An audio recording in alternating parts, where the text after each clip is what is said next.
The air in this reclaimed substation hums with the ghost of forgotten currents, ozone sharp on the tongue.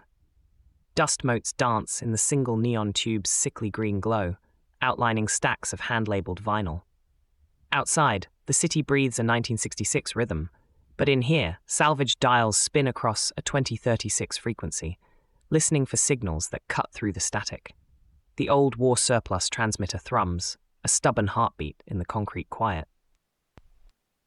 Black Star Pirate Radio. Across Permont, the dial sits at 48 Fahrenheit under clear. Wind check, west-southwest at 14 miles an hour. Good evening, Permont. TogeeVision on the air. Tonight, we chart a course for architectural autonomy, where self-worth builds its own foundations, not just reacts to external forces. We dissect how power constructs its own reality, and how we, as sovereign architects, reclaim our blueprints. First, from Kenya, we see the structural deployment of intimidation. Reports detail the systemic use of plainclothes goons by the National Police Service to amplify political repression, particularly against those protesting the Finance Bill 2024. This isn't isolated. During recent anti-tax protests in Nairobi and Kisumu, countless youth activists faced brutal dispersal and arbitrary arrests, not by uniformed officers, but by these unidentifiable agents. The result is a chilling effect on freedom of assembly, directly compromising the constitutional right to protest. This tactic echoes deeper, older patterns. From colonial askaris to modern-day state-backed militias, the unidentifiable enforcer is a recurring specter. It's a calculated psychological tool designed to sow fear and erase accountability, making it impossible to hold the individual or the institution transparently responsible for violence. Patching in a caller, the critical thinker. You're on the signal. Togee, what's the actual cost here? Beyond the physical injuries, how does this use of shadowy forces erode the civic architecture? Does the government gain short-term control at the expense of long-term legitimacy and trust from its own citizens? A reel-to-reel stutters somewhere in the back room, then finds its groove. The board glows amber. That's the core question, caller. The cost is immense. A fraying of the social contract. To build a resilient civic architecture, one alternative path involves the Kenyan National Police Service immediately ceasing the use of all unidentified personnel in crowd control and instead adhering strictly to constitutional provisions for peaceful assembly and transparent, accountable policing. A robust, civilian-led oversight body with the power to investigate and prosecute abuses could also be established. Our next move, the actionable vector, is to amplify citizen journalism networks within Kenya. Equip local activists with secure, time-stamped, verifiable digital tools to document every incident, creating an unassailable public record that forces accountability onto a global stage, moving beyond the state's narrative. Shifting gears, another breach of trust, this time in the UK. A former BBC journalist, Barry McCaffrey, was awarded £20,000 after MI5 and the PSNI unlawfully accessed his phone data. Cool down is when habits set. Swap the tiresome combo for a clean two-step people want to repeat. This judgment exposes a profound flaw in state surveillance. McCaffrey, alongside Trevor Burney, was investigating the Lucknow massacre, a sensitive case involving state collusion. The unlawful data access in 2018 directly undermined journalistic integrity and the protection of sources, a cornerstone of investigative reporting, for a paltry sum of £20,000 in compensation. This isn't just a legal misstep. It's a modern iteration of the state's desire for a complete panopticon, where even the conduits of public information are compromised.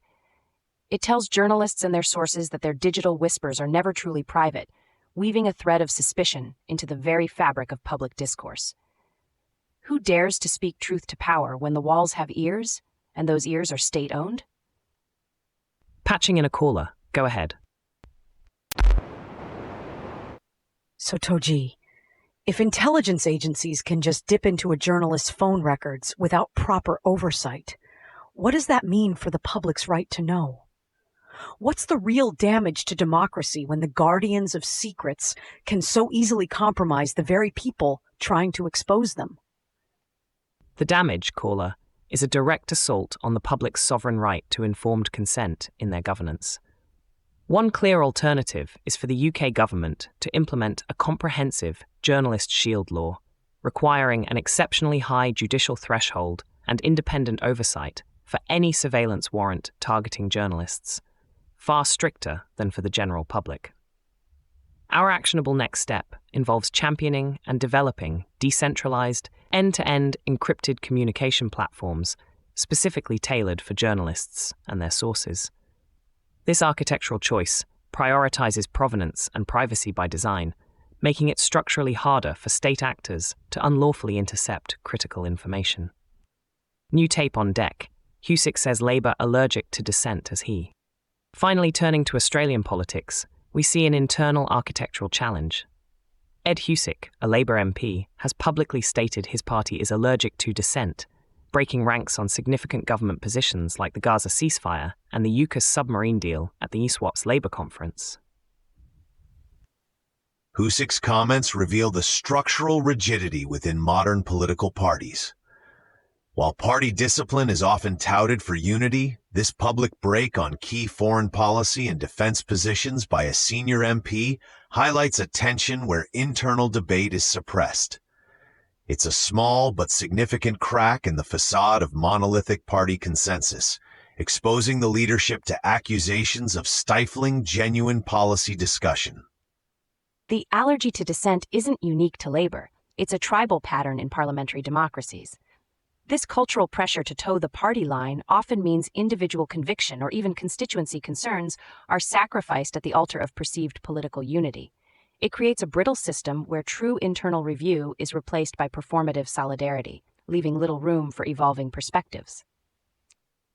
We've got someone. Togee, when a politician says their own party is allergic to dissent, what does that mean for me, the voter? Am I voting for a genuine representative or just a cog in a machine that silences internal debate? What's the real cost to democratic representation when politicians can't speak their minds? That's precisely the point, caller. It means the internal architecture of governance is compromised, limiting the range of voices that can genuinely shape policy. A viable alternative would be for political parties to formally integrate mechanisms for conscience votes on matters of deep ethical or moral conviction, allowing MPs like Husic to represent their principles or constituents without fear of reprisal. Our actionable next move here is to actively support and amplify conscience blocks forming within parties, not just publicly, but by advocating for rule changes that grant greater autonomy to backbenchers to genuinely debate and propose alternative policy paths. This strengthens the internal architecture of representation, honouring individual dignity within collective action. Exactly. This isn't about magical thinking. It's about architectural design choices that embed autonomy from the ground up, moving from opaque aggregation to transparent, consent-driven interactions. That's the difference between a system that extracts value and one that cultivates dignity. Black Star Pirate Radio. Continue the signal at TogeeVision.com. Tune in, Sparks and Stories, Gig Passport.